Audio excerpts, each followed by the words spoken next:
This is Mark Davis here from Mark A. Davis Photography and Threads the Magazine. I'm here on behalf of my new show, Love of Photography. I'm here with the wonderful, amazing, bull-headed Shakeema Cochrane from Shakeema Cochrane Creative Services. Also my creative director. What's going on, Keem? What's up? How you doing? I'm good. How you doing? Not bad, not bad. So I know a lot about you, but I don't think the audience knows a lot about you. So tell me a little bit about yourself. Where are you from? So I'm from Catskill. You're from Catskill. You went to school and grew up in Catskill? Yes. We moved a lot in my family, but mainly most of the majority of my years were spent in Catskill. Okay. And how'd you like that, growing up in Catskill? It was nice because everybody knew each other. Mm-hmm. So it was kind of like a blessing and a curse, I feel like, because it's like everybody knows each other, so everybody is cool, but everybody knows everybody's business. So I just came from Catskill with you doing Yes. a shoot. And there's one road in and one road out. I told you. It's literally a tiny village, but yeah. That's So, where I'm from. when did you first know that you were creative? Or did you know it? Honestly, I didn't know. I just found out stepping into the creative world. Okay. So what kind of things did you do as a kid that you look back on now that maybe tell you that you were creative? So I used to draw a lot. I used to enter a lot of like artist contests. I feel like I didn't think that was being creative. It was just a hobby as a child. But it wasn't until I stepped into the creative world that I realized I was a creative this whole time. Oh, okay. So as you started doing more creative things, you started realizing that you actually were creative. Yes. Because you started out actually as a model, correct? Yes. And what was that like for you? Honestly, I feel like I was welcomed in pretty easily into the modeling world. But after a while, I realized it's kind of vicious out there. Like the girls are just, honestly, they are very nice. But the cattiness, you see it. Even if you don't, like, even if you're not involved in it, you see it going on and stuff. But I just realized, like, modeling wasn't really my thing. It was just something I wanted to try out. It was just something I was checking off my bucket list. Okay. So Kim, you actually started out as a model into the creative world. How did you get interested in what was happening on the other side of the camera as opposed to being out in front of the camera? Okay, so when I started modeling, honestly, I feel like when I started jumping into modeling, it wasn't really for me. I feel like people were telling me, oh my goodness, you should do it, you should do it. So I was like, yeah, let me try it. So I checked it off my bucket list. But I realized I really enjoyed the whole process of putting the shoot together. So that's really where I realized, like, I don't think I want to be in front of the camera. I want to be behind it. Okay. And so you got into creative directing. Yes. And I saw that you worked with, probably the first people you worked with was Niall Anthony. Yes. How was that? Honestly, that was good. It was a great experience. He's a very unique individual. To say the least. Yes. He taught me so much, though, I'm not gonna lie. Especially when it comes down to like model etiquette, how you want to treat your clients and stuff. So Niall really taught me how to give the client an experience. Okay. Mm-hmm. So how long did you work with him for? I want to say a couple months I worked with Niall. Okay. Yeah, I worked with him for a couple months. Okay. And so after you worked with him and got what he had to offer, you kind of branched out on your own? Yeah. So Niall had a lot going on, as in like he was doing his salon, he had his boutique, he had like a whole business he had to run, whereas mine and his agreement was more so me being his brand ambassador. Mm-hmm. But we just clicked, so from there it was just like we hung out a lot. He taught me a lot of things. But from there, after, working with him, I got what I needed, and I kind of just had to experience for myself, like, outside of having a team. Right. I had to see what it was like on my own. Okay. And so you got into creative directing. Do you remember what your first shoot was as a creative director? Yeah, my first shoot was with Tati. I remember that. Who's Tati? Tatiana. So Tatiana Thomas, that was one of my first models. We did basically, I want to say it was like a Chinese kind of shoot. Mm-hmm. We did her sitting on a roof. A lot of it was for Niall stuff, like his brand. Okay. So that was my one of my first shoots was with Tatiana. Okay, and how did it come out? How did you like it? Honestly, I was super impressed. I was like, whoa, like it was my first shoot and I didn't know what I could do, you know what I'm saying? And that wasn't even like the best of what I've done. It was just like in the beginning I didn't even know I could do that much. So it was just like, you know. So But, what do you do as a creative director?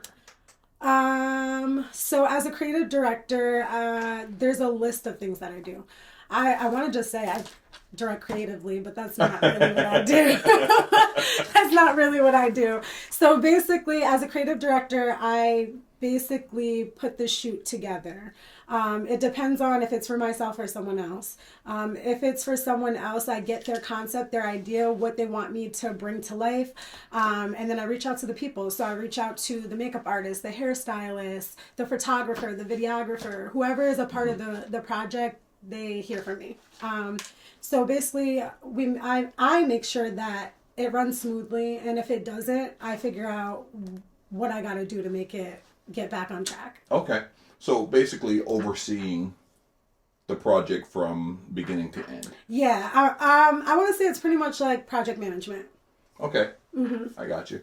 So after your first shoot, you went on and did a couple other shoots, and then you did this kind of a big shoot. It was a big shoot. The Seven Deadly Sins. Yes, that was my first project. That was your first project. How was that? Um, And how was that? Not only how was that, but what did you learn from that? I learned a lot from that. It was good, but it wasn't all good. Like, it wasn't all good. When I first started, my biggest thing was bringing people on. I wanted a team to start off with. I wanted a bunch of people to help out, and I wanted everybody to showcase their talent so we can just put it out there so everybody grew together. But that's just something that I wanted. But over time, I realized it didn't work well.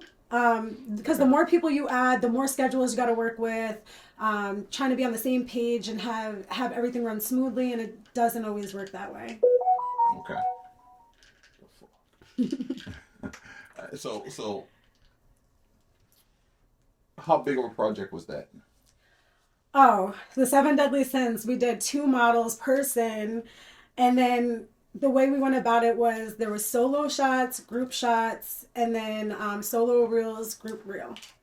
So it was a lot. So altogether, I was supposed to have 14 models, but things don't always work out. So I've had some people bail, and some models do.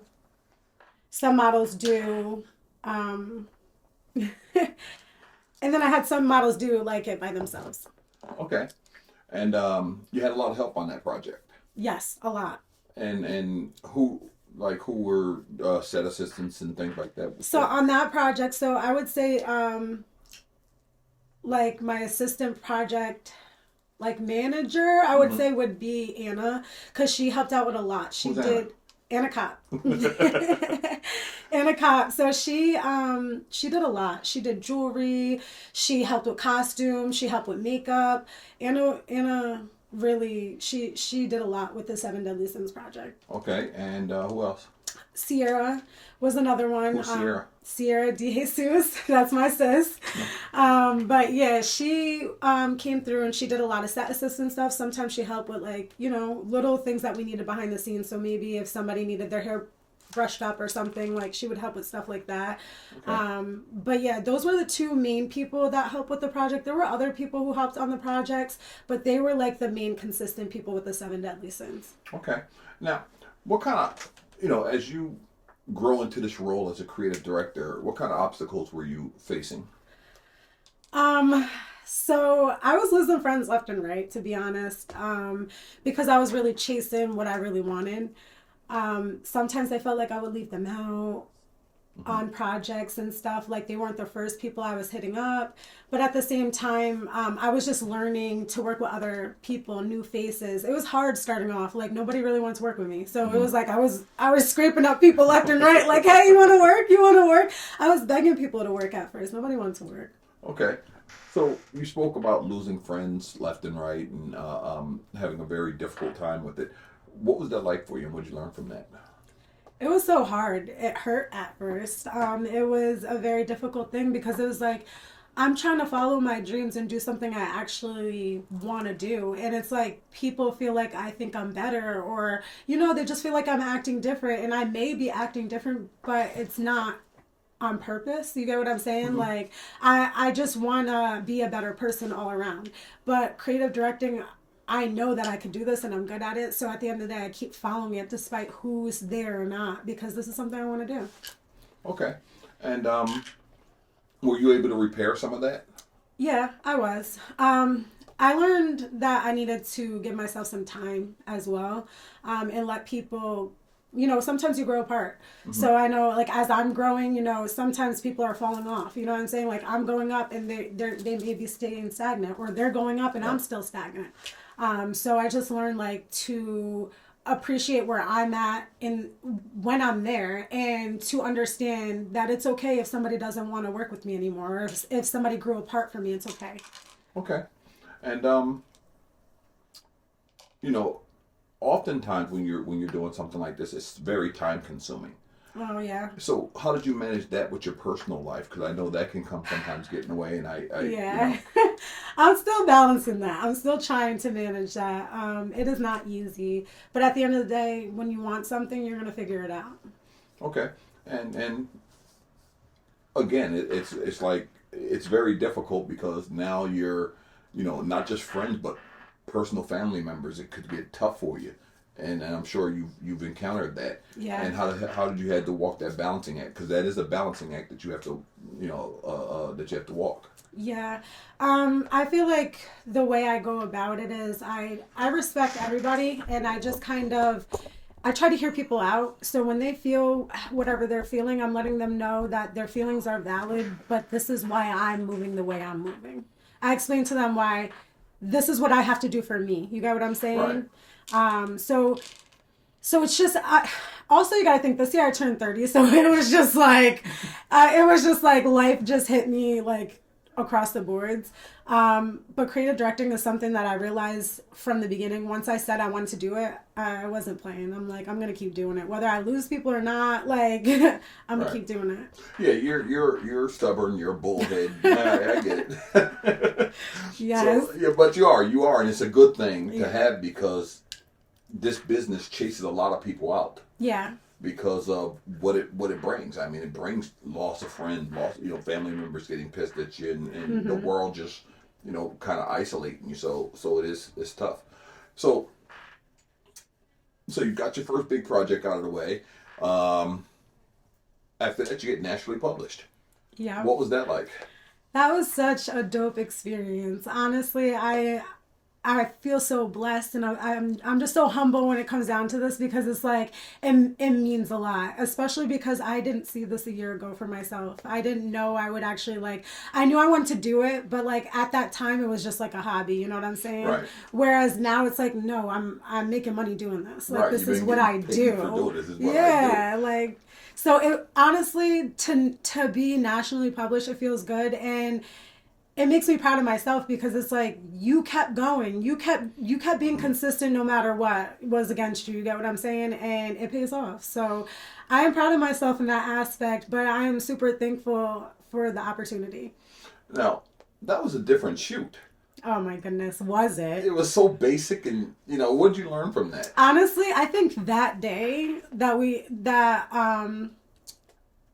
I became nationally published was like the day I realized, like, to be a creative director, you don't have to direct creatively. You don't have to direct creatively. Like, that is not what you have to do.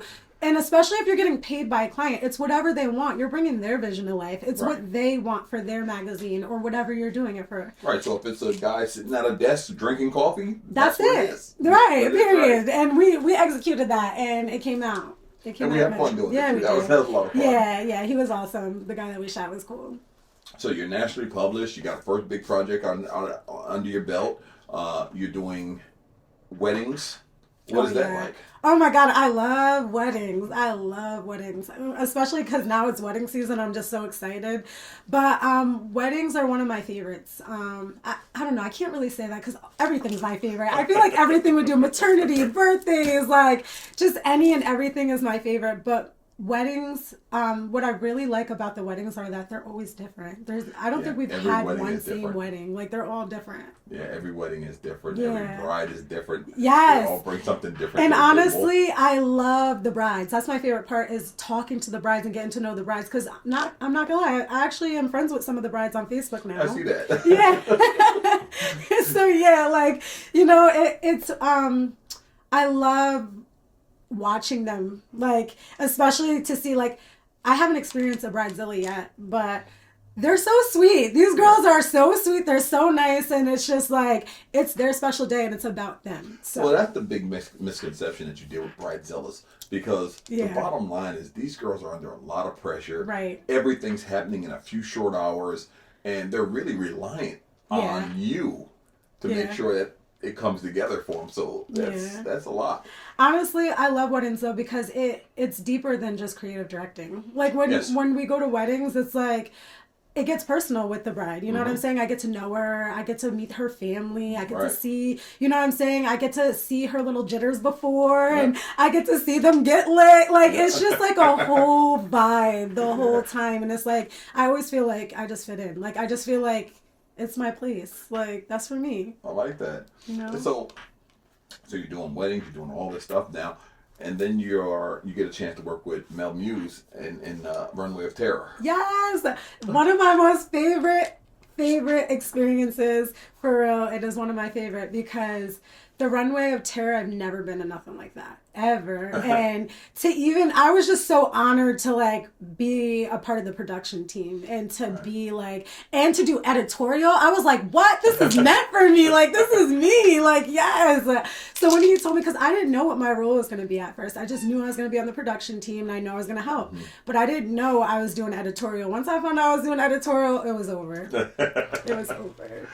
But it was a great experience. I loved seeing all the models. You know, that's my family right there. I love the models. But it was different because they're used to seeing me as a model. So when they see me, like, why are you not walking? Right. I'm like, no, I'm on the production team, y'all, behind the scenes. Right. But it was good. It's always like a family reunion when you step into modeling. So fresh off the Runway of Terror, you're working with Mike Shinaher from Stitched. Yes, Mike. I love Mike too. He is so sweet. Working with Mike, I learned a lot. And I probably worked with him like twice, but I learned so much in my time of just watching him be a creative director. Right. And you know, did you see the different styles that people work with? You know, since you work with Mel, you worked with him, Yes. and you worked with Niall. The contrasting styles of a creative director. Yes, everybody has their own flow, their own way they go about things. And I'm not gonna lie, I took a little bit from everybody. Like I took a little bit of knowledge and what I learned from each of them, and I applied it into my own creative world. Okay. So, what's next? I mean, you've done so much in a short period of time. What the hell can you do next? I mean, there's always room to grow. You know what I'm saying? Like, I'm always a student first. Like, I'm always gonna sit here and try to learn. Like, next for me, I try not to tell my business, but I want to learn the camera a little bit. And I also have a couple music videos that I'm gonna be directing. Good directing a couple music videos. You got a big project coming up with Kimberly Gaillard. Yes. So you got a few big things coming up. Yes. And then eventually I'm gonna probably have one more big project myself before the summer is over. Before the summer's over. Yeah. Okay. Good. So Keem, so recently you just did another big project, Aliens and Cyborgs, in which you brought together some of the most experienced models in the 518 actually. Yes. And really brought this fantasy to life.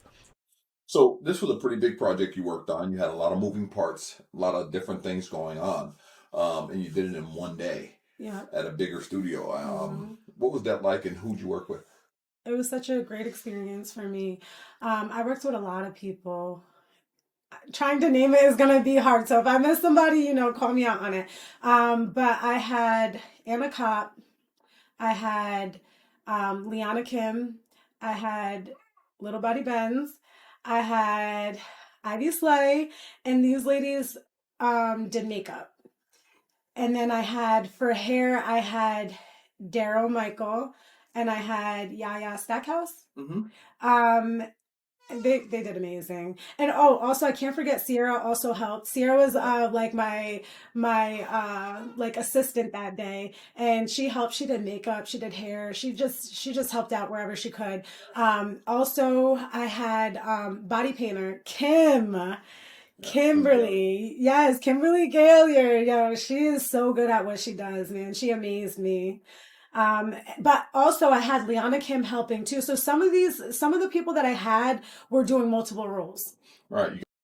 So for this project, you actually brought together a lot of people from a lot of different places. You had Catskill in the house, you had Albany in the house, you had Hudson in the Kingston. Kingston in the house. Yeah.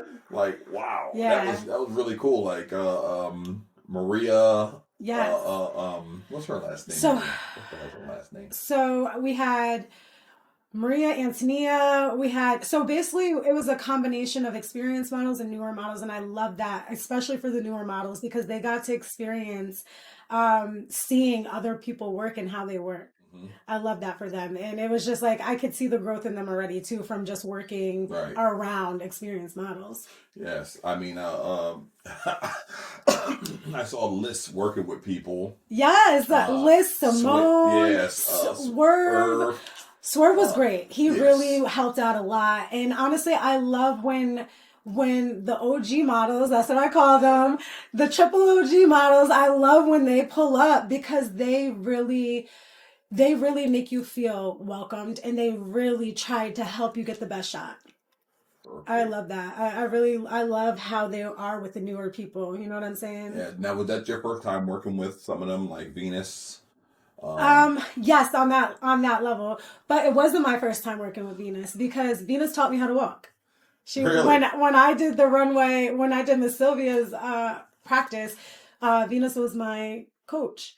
Yeah, she was my model coach. So it was cool being on, and honestly, Venus is amazing. She had great tips the whole time too. Even like when I was doing certain things, she would peep something and be like, "Hey, what about this?" And I'd be like, "Yep. Tell him, Venus." Tell him, like, yes. But it was amazing. It was like, honestly, you know what I loved that I kept hearing after the project? It was like a family reunion, and I love that. Yes. Everybody said that. Yes, and we want to give a big shout out to Maria from Maria's Sweet Treats. Yes, she Maria brought the house down, didn't she? Yes, honestly, that's one thing that I appreciate too, is that everybody was willing to, like, everybody asked me if I needed help. Right. And 9 times out of 10, I'm going to say no. Right. But like, it's nice to be asked. Yeah, it is so nice to know that there's people that really, really, really, really like see me and see what I'm doing. And the fact that all these people believed in my vision, like, this just started with a little idea. I was like, I remember when it started. Yeah. I was like, yeah, I want to do that. And then I was like, nah, we got to do this. And then when we did it, I'm just like, wow, I can't wait. I still haven't seen the picture, so I'm excited. I can't wait. Perfect. Good. So, once again, I want to thank you for stopping in. I don't know why I'm being nice and formal with you. Because he ain't never like this, y'all. He is being really so fake for y'all. I'm being so nice. I know, he's like, this is weird. I'm being so nice to her. Like, this is not how it is, y'all. It feels difficult. I'm screaming.